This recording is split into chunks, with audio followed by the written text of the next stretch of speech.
तो बीएन राव संविधान निर्माता के रूप में आपत्ति हो रही है, तो दूसरे राष्ट्रपिता के नाम पर आपत्ति क्यों नहीं है आपको?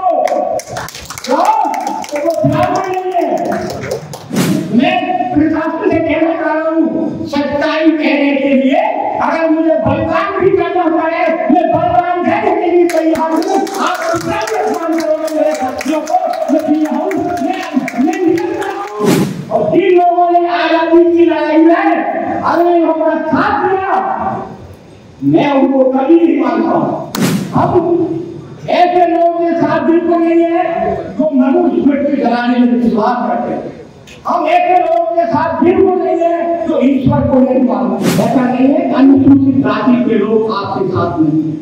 जो अनुसूचित जाति के राष्ट्रवादी हैं, जो गुरु नानक जी को मानते हैं, गरीब साहब को मानते हैं, राम जी को मानते हैं, ऐसे लोग आप लोगों के साथ हैं।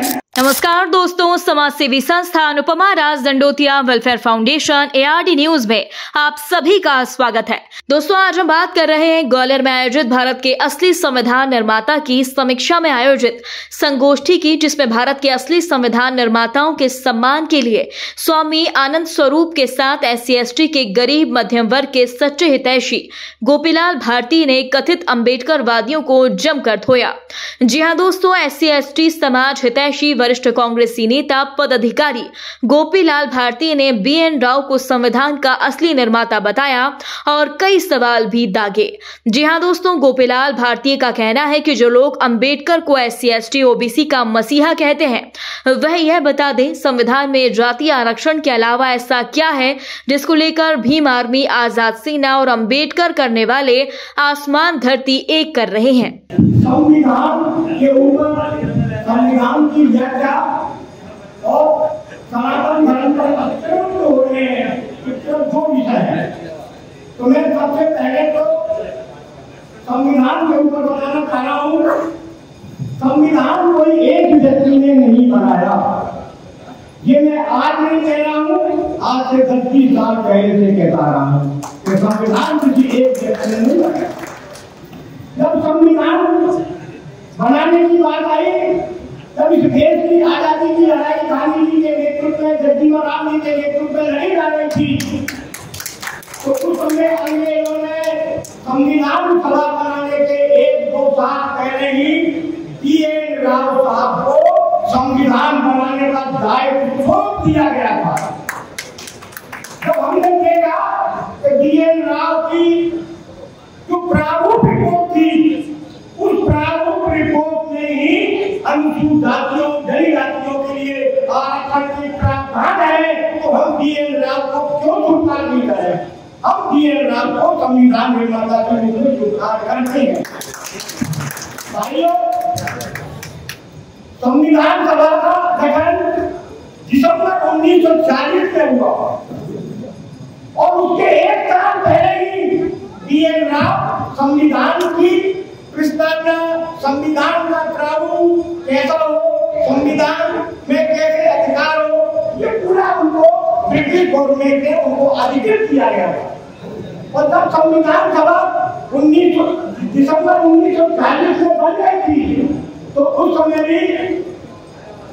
भी हमारे जो प्रधानमंत्री थे पंडित जवाहरलाल नेहरू, उन्होंने BN राव साहब को मुख्य सलाहकार नियुक्त किया गया। तो मुख्य सलाहकार के रूप में हमने उनका ग्राफ देखा है।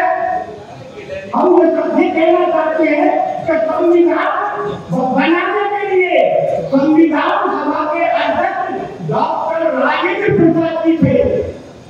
जो राजेंद्र प्रसाद जी संविधान सभा के साथ साथ तो कम से कम 3 या 4 कमिटियों के अलग-अलग विषय की कमिटियों के अध्यक्ष थे। पंडित नेहरू भी 3-4 कमिटियों के अध्यक्ष थे। सरदार वल्लभ भाई पटेल भी 3-4 कमिटियों के अध्यक्ष थे। और डॉक्टर अम्बेडकर एकमात्र प्रारूप समिति के अध्यक्ष बने। 1 साल के बाद 1 साल का संविधान सभा 9 महीने काम कर चुकी थी। उसके 1 साल के बाद वो 29 अगस्त 1947 को संविधान सभा की प्रारूप समिति के अध्यक्ष बने और उसके पहले 27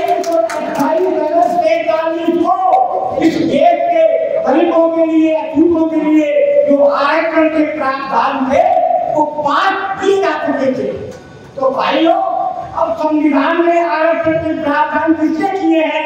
ये शासन कह करें, आप लोग कह करें, फालतू में क्यों दिया जा रहा है कि अनुसूचित जातियों को आरक्षण उन्हें दिया। लेकिन मैं रिकॉर्ड के आधार पर कह रहा हूँ कि संविधान में सब लोगों का योगदान है। संविधान का जो मूल कॉपी है वो 284 लोगों के दस्तखत है उसके ऊपर। तो भैया वो संविधान नहीं है, 284 के दस्तखत है और वो हर्ष लिखा हुआ वाल्मीकि लाइब्रेरी में आपको पढ़ने के लिए मिला। तो मैं एक बात और कहना चाह रहा हूँ, मैं अपने विशेष रूप से हमारी जो मीडिया है उनसे कहना चाह रहा हूँ, विशेष रूप से नोट करें। यहाँ शायद विभाग की सुन रहा है वो नोट करें। तो महाराज जी मैं क्षमा चाहता हूँ, मैं एक नई बात कहना चाह रहा हूँ। जब भारत में राष्ट्रपिता महात्मा गांधी को सर्वमान्य नेता मान लिया गया, ये राष्ट्रपिता है। जब राष्ट्रपिता दोनों हो सकते हैं, दोनों राष्ट्रपिता हो सकते हैं और उन दोनों राष्ट्रपिता जो है मीडिया खोलकर है उनके राष्ट्रपिता के रूप में कांग्रेस के लोग भी, भाजपा के लोग भी, सामाजिक संगठन के लोग भी राष्ट्रपिता के रूप में उनको माल्यार्पण करते हैं। तो जब भारत के दोनों राष्ट्रपिता हो सकते हैं तो भाइयों संविधान निर्माता दोनों क्यों नहीं हो सकते? आज सारे के सारे उनकी पुण्यतिथि पर दूसरे राष्ट्रपिता है, उनकी पुण्यतिथि पर, उनकी जन्मतिथि पर उनको राष्ट्रपिता के रूप में संबोधित किया जाता है। राष्ट्रपिता को श्रद्धांजलि दी जाती है कि मैं नाम नहीं खोलना चाह रहा हूँ, लेकिन बात खोलूंगा। देश में दोनों राष्ट्रपिता है, तब कांग्रेस की आजादी दी गई, भारतीय जनता पार्टी की आजादी दी गई, दूसरे राजनीतिक संगठनों की आजादी दी गई। आज बीएन राव संविधान निर्माता के रूप में नया नाम आया है। वास्तव में वो हमारी भूल थी, अभी तक हम उनको स्वीकार नहीं कर पाए।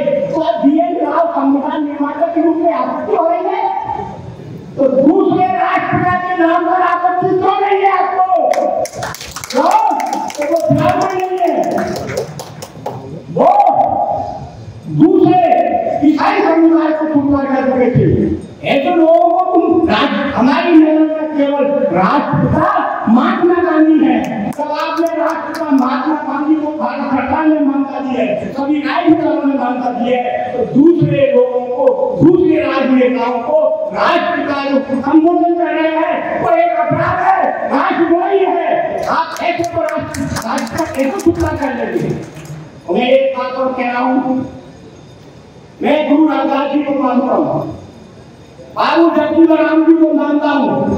बाबू जगजीवन राम जी ने देश की लड़ाई लड़ी है, गांधी के साथ, सुभाष बाबू के साथ, नेहरू के साथ, पटेल के साथ। और जिन लोगों ने आजादी की लड़ाई में अगर हमारा साथ दिया, मैं उनको कभी नहीं मानता हूँ।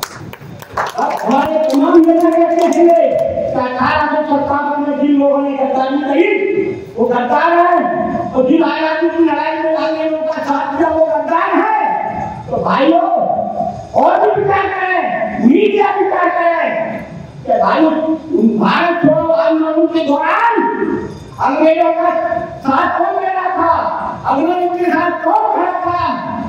आप उनको सत्य कर्म मानते हैं, उनको भारत का सर्वोच्च सम्मान दे रहे हैं। तो मैं कभी नहीं मान सकता हूँ कि जो देश की आजादी में जिन्होंने अंग्रेजों का साथ दिया वो मेरे आदर्श नहीं। मेरे आदर्श बाबू जगजीवन राम जी हैं, मेरे आदर्श धर्म के साथ से गुरु रामदास जी हैं। गुरु रामदास जी ने 600 साल पहले मुगल शासन काल में कह दिया था मेरा घर काट दो, मुझे तलवार से आप घूम लो, लेकिन मैं हिंदू धर्म नहीं छोड़ूंगा। हम गुरु रामदास जी के मानी है, हम जो धर्म छोड़ते हैं वो नियर है, काला है। हम धर्म नहीं छोड़ सकते, ठीक है, धर्म में कुछ कमियां हो सकती है, हम सुधार करेंगे। बाबू जगजीवन राम ने भी धर्म परिवर्तन के लिए आह्वान किया, मैं अपने जन्म भाइयों से अपील करना चाहूंगा कि वो धर्म परिवर्तन नहीं करें। तो मैं इस तरह के बात कह रहा हूँ, एक बात और कह रहा हूँ कि भारत का संविधान है, एक है। अरे भारत में बहुत संविधान है। मैं कांग्रेस पार्टी से, भारतीय जनता पार्टी से पूछना चाहता हूँ, दूसरे राजनीतिकों से पूछना चाहता हूँ कि उनकी पार्टी का संविधान निर्माता कौन है? वो अपनी पार्टी के विधान का निर्माता का नाम क्यों नहीं बताते? और सरकारों में आयोग है, अनुसूचित आयोग है, मानव अधिकार आयोग है, महिला आयोग है, इत्यादि विधान है। इन विधानों का निर्माता कौन है? सरकार है। तो उस समय नेतृत्व में जो सरकार थी, उसका संविधान निर्माता तो नेहरू है। उस समय की सरकार थी, वो कांग्रेस की सरकार थी, वो संविधान निर्माता है। लेकिन नहीं, मेरा जो कहने का तात्पर्य है कि जो अनुसूचित जातियों को भारत अधिनियम 1933 के तहत जो आरक्षण मिला हुआ है, उसमें भारी भूमिका बीएन राव की गई है। और वो 33 अधिनियम में मिला के नहीं, ये शर्त लगा दी गई थी 1935 अधिनियम को स्वतंत्र भारत के संविधान में जोड़ा जाएगा, तभी हम भारत को आजाद करेंगे, तभी हम देश छोड़ने जाएंगे। तो मेरा तात्पर्य है महाराज जी, हम ऐसे लोगों के साथ बिल्कुल नहीं है जो मनुस्मृति जलाने में विश्वास करते हैं। हम ऐसे लोगों के साथ बिल्कुल नहीं है जो ईश्वर को नहीं मानते। आज बाबू जगजीवन राम जी का पुण्यतिथि है और आज श्यामा प्रसाद जी का जन्मदिन है। और ये दोनों संविधान सभा में थे। श्यामा प्रसाद मुखर्जी भी संविधान सभा में थे और बाबू जगजीवन राम जी भी संविधान सभा में थे।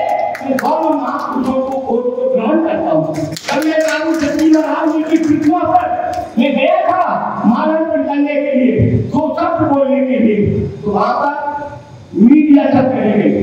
उसके बाद मेरे साथ मेरे साथी बीएन नागरे के साथ अवकृता की गई, धक्का मुक्की की गई। मैं प्रशासन से कहना चाह रहा हूँ, सच्चाई कहने के लिए अगर मुझे बलिदान भी करना पड़े, मैं बलिदान देने के लिए तैयार हूँ। आप कितना भी अपमान करोगे मेरे साथियों को, मैं निकल रहा हूँ। मैंने यहाँ पर जो डीआईजी थे अयोध्यानाथ पाठक, उनके साथ ही मैं रहा हूँ। उन्होंने एक बात कही थी, जो मरे निकल पड़ता है कोई माता नहीं है। तो मैं जो लोग मुझे मारना चाहते हैं, मुझे भेजना चाहते थे वहां पर, मैंने चिंता नहीं करी। मैं आज उनको बताना चाह रहा हूँ, मैं तो पैदल करता हूँ, मेरे पे कोई वाहन भी नहीं है, मेरे साथियों पे कोई वाहन नहीं है। तुमको जब मारना हो मार देना, मेरा बलिदान करना है कर देना। बिना प्रशासन के कहूँगा कि ऐसे लोगों की खोज करें, इससे ऐसे लोग अशांति फैलाना चाहते हैं। ऐसा नहीं है, अनुसूचित जाति के लोग आपके साथ नहीं है। जो अनुसूचित जाति के राष्ट्रवादी हैं, जो गुरु नानक जी को मानते हैं, गरीब साहब को मानते हैं, बाबू जगजीवन राम जी को मानते हैं, ऐसे लोग आप लोगों के साथ हैं। हम सनातन धर्म को कमजोर करने वाली किसी भी कारण के साथ हम साथ नहीं दे सकते। दोस्तों, गोपीलाल भारती ने जिस तरह से आज कथित अंबेडकरवादियों को कटघरे में खड़ा कर कहा कि यदि हकीकत में तुम अंबेडकर के समर्थक हो और बौद्ध धर्म को मानने वाले हो तो आंदोलन चलाएं। जो लोग सांसद, विधायक, मंत्री और आईएएस, आईपीएस अफसर बन चुके हैं, वह आरक्षण का लाभ छोड़ दें, अमीरों के लिए नहीं गरीबों के लिए। दोस्तों, इस पूरी खबर पर आप अपनी राय जरूर दें। यदि आपने अभी तक हमारे चैनल को सब्सक्राइब नहीं किया तो प्लीज बेल आइकन दबाकर अभी हमारे चैनल को सब्सक्राइब करें। अगली ताजा खबर के साथ हम आपके बीच एक बार फिर हाजिर होंगे। तब तक के लिए नमस्कार, जय हिंद।